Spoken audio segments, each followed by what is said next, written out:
باللہ من الشیطان الرجیم بسم اللہ الرحمن الرحیم۔ آج ہمارا موضوع گفتگو ہے وہ ہستی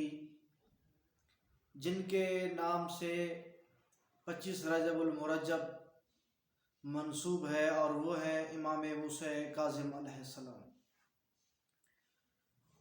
25 رجب کو امام موسیٰ کاظم علیہ السلام کی شہادت ہوئی۔ سندی بن شاہق ملعون نے آپ کو زہر دیا، اور آپ کو زہر دلوانے والے ملعون بادشاہ کا نام ہارون الرشید ہے، جو کہ عباسی حکمرانوں میں سے ایک تھے۔ امام موسیٰ کاظم علیہ السلام کی ولادت با سعادت صفر 127 ہجری کو ہوئی یا 128 ہجری کو ہوئی۔ امام علیہ السلام کی شہادت 183 ہجری کو 25 رجب المرجب کو ہوئی۔ آپ کی مکمل عمر مبارک 55 سال ہے۔ آپ کے والد ماجد امام جعفر صادق علیہ السلام ہیں، اور آپ کی والدہ ماجدہ کا نام جناب حمیدہ خاتون ہے۔ امام موسیٰ کاظم علیہ السلام کا بچپنا امام جعفر صادق علیہ السلام کے زیر شفقت گزرا، اور آپ کے کمالات اور آپ کے علمی کمالات خاص طور پر امام جعفر صادق علیہ السلام کے دور سے ہی لوگوں پہ ظاہر ہونا شروع ہو گئے۔ جیسا کہ جمال صفوان کہتا ہے کہ میں جب امام علیہ السلام کی خدمت میں گیا تو میں نے دیکھا کہ امام موسیٰ کاظم علیہ السلام اس وقت بچپنے کے عالم میں تھے، اور ایک بکری کے بچے کو پکڑ کے اس کو کہہ رہے تھے، اس کے کان میں کہہ رہے تھے کہ رب کو سجدہ کرو۔ تو اس وقت میں نے کہا کہ مولا، آپ اس کو اگر یہ بتا سکتے ہیں کہ آپ رب کو سجدہ کرو، یہ بات سمجھ سکتی ہے، تو کیا آپ اس کو یہ بھی کہہ سکتے ہیں کہ آپ مر جاؤ، اس کو موت کا حکم بھی آپ دے سکتے ہیں؟ تو اس وقت مولا نے کہا کہ نہیں، موت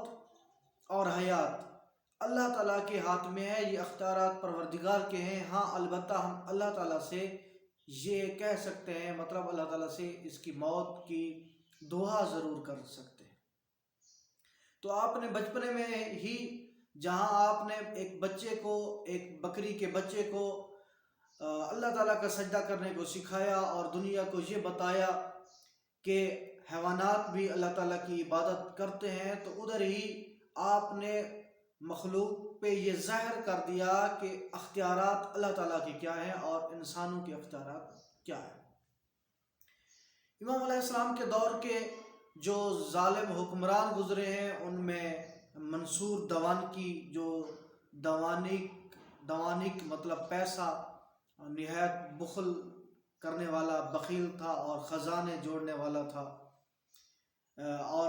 یہ سادات کی دشمنی میں سب سے زیادہ ملعون آگے تھا، اور اس نے خاص طور پہ حسنی سادات کو پہ بہت زیادہ ظلم کیے اور ان کو دیواروں میں چنوایا۔ حتیٰ کہ اسی کے دور میں ہے کہ جب اس کے بعد اس کے خزانے نکالے گئے تو ان خزانوں میں سادات کے سر تھے، جو اس نے مکمل شجرہ نسب کے ساتھ اپنے خزانوں میں جمع کیے ہوئے تھے۔ اس حد تک یہ ظالم تھا، اور سادات دشمنی میں سب سے آگے تھا۔ اس کے علاوہ اس ملعون نے کے بارے میں مشہور ہے، ایک بچے کا واقعہ بھی ہے کہ اس ملعون نے سید زادے کو دیوار میں چنوایا، تو اس نے معمار کو، اس سید نے کہا کہ کیا تو جنت میں نہیں جانا چاہتا؟ تو پھر اس معمار نے دیوار میں سوراخ رکھ دیا، اور پھر رات کو آ کے نکالا، اور پھر اس بچے نے کہا کہ میری ماں کو اطلاع دے دینا تاکہ وہ میرے غم میں روتی نہ رہے، اور پھر وہ ہجرت کر کے وہاں سے چلے گئے۔ تو منصور دوانکی کے بعد مہدی، ہادی، اور آخر پہ یہ ہارون الرشید ملعون تھا، جس نے امام علیہ السلام کو زہر دلوائی۔ امام علیہ السلام کو اس نے قید کرایا، اور پہلا جو قید خانہ تھا جس میں امام علیہ السلام کو رکھا گیا وہ عیسیٰ بن جعفر کا تھا، جو کہ ہارون رشید کا چچا زاد تھا۔ اور اس نے جب امام علیہ السلام کی زندگی کو دیکھا، امام علیہ السلام کو عبادت کرتے ہوئے دیکھا تو معترف ہوا، اور اس نے پھر اس کو کہا کہ آپ نے ایک شریف النفس انسان کو قید میں رکھا ہوا ہے، وہ تو پورا دن عبادت کرتا رہتا ہے۔ پھر وہاں سے امام علیہ السلام کو ایک اور قید خانے میں بھیجا گیا جس کا نام فضل بن ربی تھا، اس کے قید خانے میں آپ کو رکھا، تو اس نے بھی امام علیہ السلام کی عبادت سے وہ بھی معترف ہوا، اور پھر وہاں سے اس نے آخری آپ کے جو قاتل ہیں جس نے آپ کو زہر دی، اس کا نام تھا سندی بن شاہب، اس کے قید خانے میں رکھا۔ یہاں پہ بھی امام علیہ السلام نے اپنی عبادت کے ذریعے اور اپنے اخلاق کے ذریعے سندی بن شاہب کے گھرانے پہ بھی اس طرح آپ نے تبلیغ کی اور اپنی عبادت کا، اخلاقیات کا یہ اثر دکھایا کہ وہ بھی اس کے گھر میں بھی بہت سے لوگ آپ کے ماننے والے ہو گئے، حتیٰ کہ پورا ایک خاندان محبان اہل بیت میں ہے۔ پھر یہ ہے کہ امام علیہ السلام کو زندان میں مختلف قسم کی اذیتیں دی گئیں، مختلف قسم کی امام علیہ السلام کے ساتھ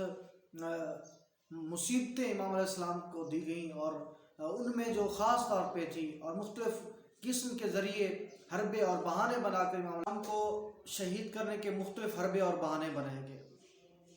جن میں سے ایک یہ تھا کہ امام علیہ السلام کے قید خانے میں ایک زانیہ عورت کو بھیجا گیا، جو فاحشہ عورت تھی، اس کو بھیجا گیا، بادشاہ نے بھیجا تاکہ امام علیہ السلام کو وہ برائی پہ مرتکب کرے اور امام علیہ السلام کے شہادت کا کوئی بہانہ بنایا جا سکے۔ اور جب وہ فاحشہ عورت امام علیہ السلام کے قریب گئی اور امام علیہ السلام کو اللہ تعالیٰ کی ساتھ مناجات میں، دعاؤں میں، سجدے میں اور عبادت میں پایا، تو وہ فاحشہ اور زانیہ عبادت میں گر پڑی اور سجدہ ریز ہونے لگی۔ اور پھر لوگوں نے پوچھا کہ یہ تو نے کیا کیا؟ تو اس نے کہا کہ میں نے امام علیہ السلام کو اس حد تک اللہ تعالیٰ کے ساتھ عبادت میں پایا کہ امام علیہ السلام سجدہ ریز تھے اور مناجات کر رہے تھے اور لبیک لبیک کی آوازیں آ رہی تھیں، تو ایسا کیوں نہ ہوتا کہ میں بھی سجدہ میں گر پڑتی اور میں بھی اللہ تعالیٰ کی عبادت کرتی۔ اور پھر امام علیہ السلام کے اخلاقیات میں ہے کہ جب امام علیہ السلام ایک دفعہ گزر رہے تھے اور ایک گھر کے قریب سے گزرے، تو اس گھر میں گانے بجانے اور لعب کی آواز آ رہی تھی، تو امام علیہ السلام نے جب دیکھا کہ اس گھر سے ایک کنیز جو کوڑا کرکٹ یا کچرا پھینکنے کے لیے باہر آئی تھی یا کسی اور کام کی خاطر باہر آئی تھی، اور اس سے پوچھا کہ یہ گھر کسی عبد کا ہے، بندے کا ہے، غلام کا ہے یا آزاد کا ہے، تو پھر اس خاتون نے بتایا، اس کنیز نے بتایا کہ یہ گھر آزاد کا ہے۔ تو امام نے فرمایا کہ یقیناً کوئی آزاد ہی ایسے کام کر سکتا ہے۔ پھر جب کنیز واپس گئی اور دیکھا اس کے مالک نے کہ دیر سے آئی ہے، تو مالک نے پوچھا آپ دیر سے کیوں آئی ہیں؟ تو اس کنیز نے بتایا کہ ایک عبد خدا باہر ملا ہے اور اس نے پوچھا ہے کہ یہ گھر کسی غلام کا ہے یا آزاد کا، تو میں نے بتایا آزاد کا ہے، تو انہوں نے یہ کہا ہے کہ یقیناً کوئی آزاد ہی یہ کام کر سکتا ہے۔ اور پھر وہ جس کا نام بشر بیان کیا گیا ہے کہ وہ بشر حافی جس کو کہتے ہیں، وہ نکلا اس گھر سے اور دوڑا امام علیہ السلام کے پیچھے بغیر جوتوں کے، اور امام علیہ السلام سے اس کی ملاقات ہوئی اور امام علیہ السلام کے قدموں پہ گر پڑا، اور اس نے امام علیہ السلام سے معافی طلب کی، اور امام علیہ السلام نے اس کے لیے استغفار کیا، اور تا زندگی وہ آدمی ننگے پاؤں رہا۔ اور امام علیہ السلام کے بارے میں یہی ہے کہ امام علیہ السلام کے ان کلمات کا وہ اثر تھا کہ وہ شخص توبہ طیب ہو گیا اور ساری زندگی ننگے پاؤں رہا۔ اگر ہم امام علیہ السلام کی سیاسی زندگی کی طرف توجہ کریں تو امام علیہ السلام نے علی بن یقطین کو ہارون الرشید کا وزیر بنوا دیا، اور حکومت میں علی بن یقطین تھے، اور علی بن یقطین کے بارے میں یہ ہے کہ وہ کوئی قدم بھی امام علیہ السلام کی اجازت کے بغیر نہیں اٹھاتے تھے، اور امام نے علی بن جکتین کے ذریعے مومنین کی، جو آپ کے چاہنے والے تھے، جو موالیان تھے، جو موحدین تھے، ان کی مدد فرماتے تھے۔ علی بن جکتین کو ایک دفعہ مولا نے کہا کہ اس نے کوئی مسئلہ دریافت کیا، تو امام علیہ السلام نے کہا کہ آپ جو مکمل اہل سنت والا وضو ہے وہ کرنے کا حکم دیا۔ پھر بعد میں یہ ہوا کہ علی بن جکتین کی کسی نے شکایت لگا دی کہ علی بن جکتین تو محبان اہل بیت میں سے ہے، اور یہ امام جعفر صادق علیہ السلام کے فقہ کے مطابق یہ وضو کرتا ہے۔ تو پھر ہارون رشید نے چھپ کے دیکھا تو علی بن جکتین جب وضو کر رہا تھا تو مولا کے حکم کے مطابق اہل سنت والا کر رہا تھا، تو اس نے شکایت لگانے والے کو سزا دی۔ اسی طرح علی بن جکتین نے ایک جو لباس، شاہی لباس تھا، امام علیہ السلام کو تحفتاً بھیجا۔ امام علیہ السلام نے وہ شاہی لباس یہ کہتے ہوئے واپس کر دیا کہ اے علی بن جکتین جی آپ کے کام آئے گا۔ اور پھر وہی ہوا کہ کچھ عرصے بعد علی بن جکتین کی پھر شکایت ہوئی کہ یہ تو محبان اہل بیت میں سے، اور وہ جو لباس ہارون رشید سے کہا گیا کہ آپ نے اس کو دیا تھا وہ تو امام کو بھجوا دیا۔ پھر جب بادشاہ وقت نے وہ لباس آپ سے، علی بن جکتین سے طلب کیا تو اس نے پیش کیا، تو اس جو شکایت لگانے والا تھا اس کو حاکم وقت نے 1000 کوڑے لگانے کا حکم دیا، جبکہ وہ ملعون 500 کوڑے لگنے کے بعد فی النار ہوگی۔ تو بعض لوگ کہتے ہیں کہ امام علیہ السلام کی ساری زندگی اسیری میں گزر گئی، اور آپ نے ساری زندگی صرف اور صرف بغداد کے اس میں قید خانے میں گزار دی۔ صرف ایسا نہیں ہے، امام علیہ السلام نے اپنے علمی کمالات سے اور اپنے سیاسی بصیرت سے مومنین کی مدد بھی کی، اور مومنین کو لوگوں کے سامنے اور حکومت سے بیزار رہنے کو بھی کہا، تاکہ لوگوں میں یہ ایک بیداری کی ایک رمق موجود رہے اور ظالم سے نفرت بھی ہوتی رہے۔ اور پھر وہیں پہ مومنین کی امداد باہم پہنچانے کے لیے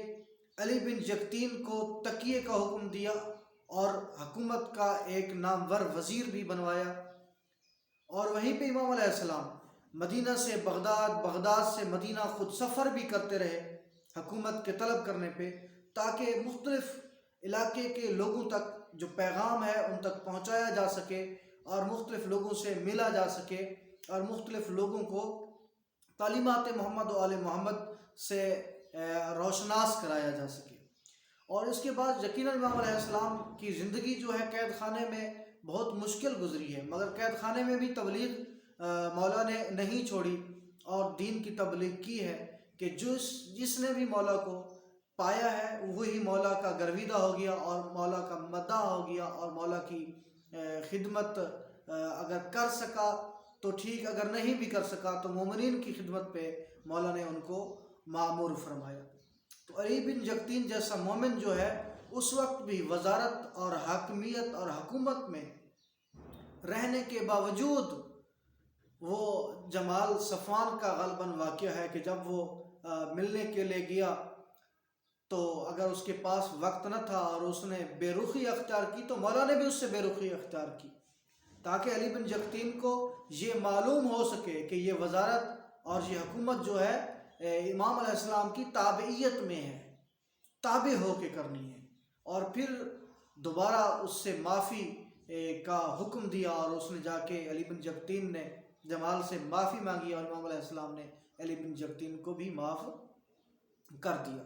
تو یہ امام علیہ السلام کی سیاسی، علمی اور اخلاقی کمالات تھے، اور آپ کی سیرت تھی جو ہم نے آپ کے سامنے بیان کی۔ امید ہے باقی امام علیہ السلام کے کلمات اور کمالات بھی آپ کے سامنے بیان کرتے رہیں گے۔ آج کے لیے اتنا ہی کافی ہے۔ اللہ آپ کا حامی و ناصر۔